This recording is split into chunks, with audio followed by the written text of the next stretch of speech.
ముఖ్యంగా ఆర్టీఓ గారు ఎస్పీ గారు మా బాగా అర్థం చేసుకొని ఇన్ని రోజుల నుంచి మేము పడుతున్న ఆవేదన అర్థం చేసుకొని మమ్మల్ని ఇక్కడ కూర్చొని శాంతియుతంగా ధర్నా మీరు ఏదైతే అలౌ చేసిందో మీ ఇద్దరు కూడా దయచేసి ప్రత్యేకంగా అందరి తరఫున ధన్యవాదాలు తెలియజేస్తున్నారు. రెండు విషయాలు. ప్రజా వ్యవస్థలో ప్రజాస్వామ్యం కోర్టులు అనేది ప్రజల కోసం ఉండాలా, మనుషుల కోసం ఉండాలి. చెట్లు అనేది జంతువులు అనేది తర్వాత రావాలి. చెట్లు జంతువుల కోసం ప్రాణాలు తీసే మనిషి ప్రాణాలు తీసే కోర్టులు ఎవరికి కూడా అవసరం లేదనే విషయం కోర్టులకు మీ ద్వారా తెలియజేస్తారు.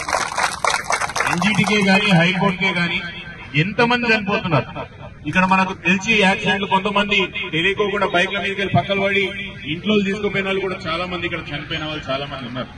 మీ తరఫున మీ నుంచి అధికారుల నుంచి దయచేసి ఎన్జీటీకి మీరు ఎప్పుడైతే నివేదిక ఇస్తున్నారో ఈ నివేదిక ఇవ్వండి. చాలా మంది చనిపోతున్నారు.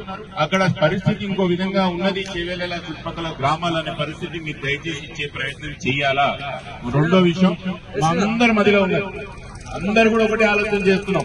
13, 16 ఒకవేళ ఎన్జీటీ ఇట సంతోషం. ఒకవేళ ఎన్జీటీ ఇట మా బాధను అర్థం చేసుకుని రోడ్డు పనులు ఫుల్ స్కేల్ లో అలౌ చేస్తేనేమో చాలా సంతోషం. లేకపోతే మాత్రం మనుషుల ప్రాణాల కన్నా చెట్లు ఎక్కువ కాదు. మా బాలరాజన్ అన్నట్టు ఏ గేట్ మీద ఆ ఊళ్ళో చెట్లని కూడా నరికేస్తామని చెప్తున్నారు. ఎన్ని గేట్లు అయినా కూడా తయారుంటారా? ఎన్ని గేట్లు అయినా కూడా తయారుంటారు. ఇది మాత్రం ఫైనల్.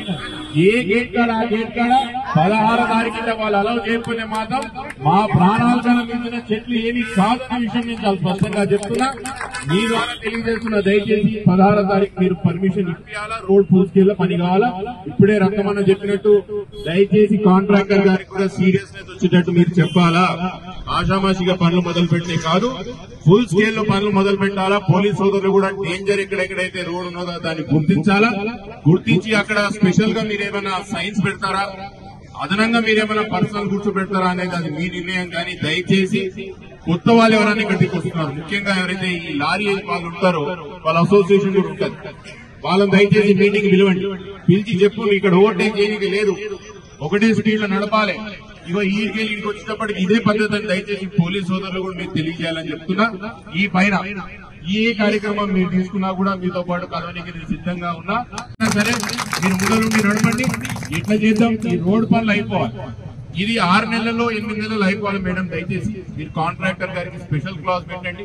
బిల్స్ ఎట్లా రిలీజ్ చేపిస్తారో అది మీ హెడేక్, మాకు సంబంధం లేదు. కాంట్రాక్టర్ 6 వరకు 8 నెలల వరకు వచ్చే దసరా వరకు మాకు ఇలా రోడ్ అయిపోవాలని చెప్పి మీరు మాకు మాట్లాడాలని చెప్పి కోరుకుంటూ మళ్ళొకసారి సోదరులందరికీ కూడా ఈ ఒక్క రోజు మాత్రం దయచేసి అధికారులు చెప్పినట్టు మనం విందాం.